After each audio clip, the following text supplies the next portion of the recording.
času epidemije, ko vladajo posebni ukrepi, so vrtci odprli vrata za tiste otroke, za katere starši niso zmožni zagotoviti domačega varstva. Z namenom, da vam predstavimo, kako v teh razmerah poteka vzgojni proces v vrtcu Laura v Murski Soboti, smo ga obiskali. Sestra Jožica Merlak, ravnateljica vrtca in pedagoški vodja, je predstavila delovanje. Naš ustanovitelj Don Bosco, ki je tudi utemeljitelj preventivnega vzgojnega sistema, po katerem delamo, je bil človek, ki se je vedno znal prilagajati na vsako situacijo. In je vedno znal poiskati varianto, ki je bila za otroke najboljša. To tudi mi zdaj iščemo in zato se trudimo. Tako da imamo, kljub temu, da so skupine majhne, v skupinicah je do 6 otrok, je program zelo bogat.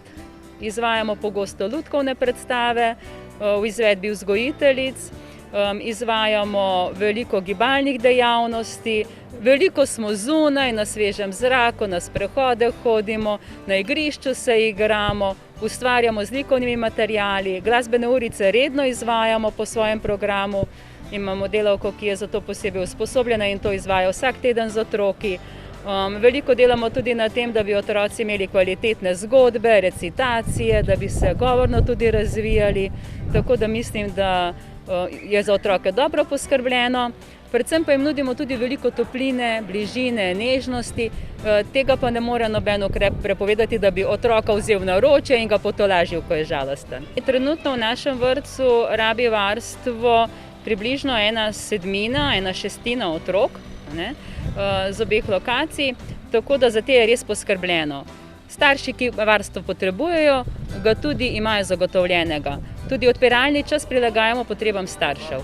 Kmalu se tudi v vrtcu Laura pričakuje vpis za novo obdobje. Trenutno bomo začeli z vpisom sredi februarja in bo trajal do konca marca. Mi bomo staršem omogočili, da se javijo, da se z njimi osebno pogovorimo, da jim predstavimo naš program, da si lahko ogledajo tudi igrišče, kadar ne bo kakšnih otrok prisotnih, lahko tudi prostore, tako da je poskrbljeno za varnost in hkrati tudi zato, da starši dobijo pravo informacijo. Vse, kar bodo vprašali, in bomo tudi razložili in povedali tudi, kakšen je potek vpisa.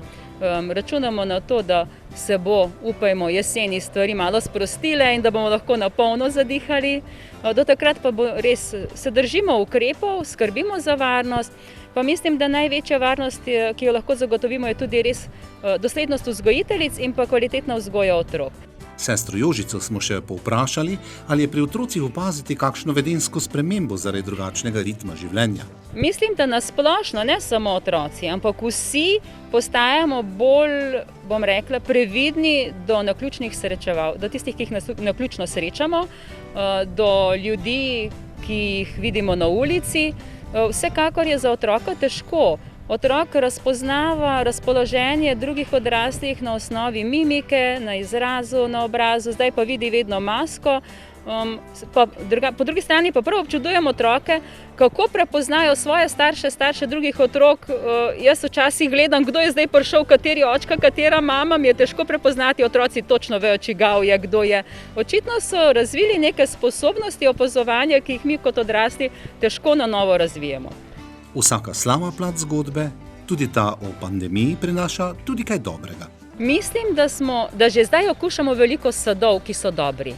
Eden od takih sadov je vsekakor priložnost, ki jo imajo vzgojiteljice, da se bolj posvečajo vsakemu otroku posebej.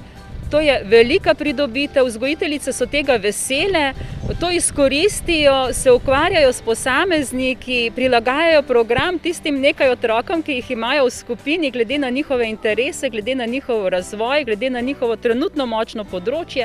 Tako da tukaj se je delo v vrtcu, bom rekla, zelo prilagodilo posameznemu otroku, kar je idealno za otroke. Drug tak velik plus, ki ga vidim, je to, da družine, ki nimajo obeh staršev zaposlenih, so veliko skupaj.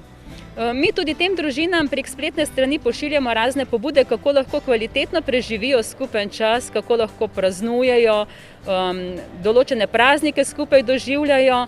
Na tak način pridobivajo tudi nove veščine, kako kvalitetno biti skupaj, kako se posvetiti drug drugemu. In otroci, če pomislimo, je to za njih najbolj naravno okolje. Tretja stvar, za katero sem zelo vesela, da se odvija v to smer, pa je, da si vzgojiteljice same iščejo priložnosti za izobraževanje, se poglabljajo, razmišljajo, delajo refleksije, pridobivajo nove znanja in spretnosti in sem prepričana, da bodo to potem tudi s pridom izkoristile pri delu z otroki, ko bodo prišle nazaj na svoje delovno mesto. To je njihova lastna iniciativa in to mi je, bom rekla, v veselje in ponos. Ponosna sem na naš kader. Vrtec Laura je specifičen. Zakaj, je pojasnila vzgojiteljica Nataša Horvat. Naš vrtec je nekaj posebnega, je nekaj drugačnega, je sestavljen tukaj v Murski Soboti iz 3 oddelkov, kombinirani in še ima enoto podružnico, torej na enoti Tišina.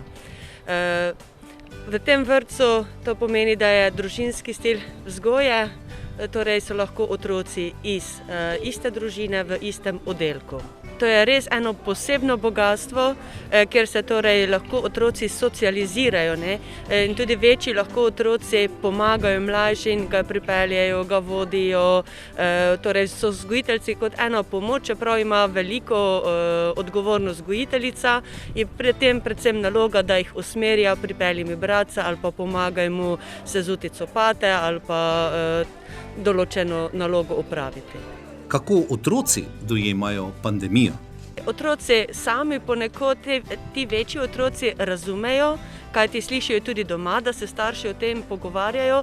Prav gotovo tudi slišijo v vrtcu, da torej vzgojiteljice govorimo o tem, kako je potrebno ukrepati, da skrbimo bolj za higieno. Sedaj pa je to posebna situacija in to otroci tudi sprejemajo in tudi kot nas, vzgojiteljice, kot same ustanove, pa je seveda zelo pomembno, da delujemo mirno, da to preizkušnjo smo sprejeli, da to živimo in da niti predvsem otrok o tem preveč ne obremenjujem, ampak to je del življenja, katerega moramo sedaj sprejeti, dokler nas bo ta epidemija spremljala.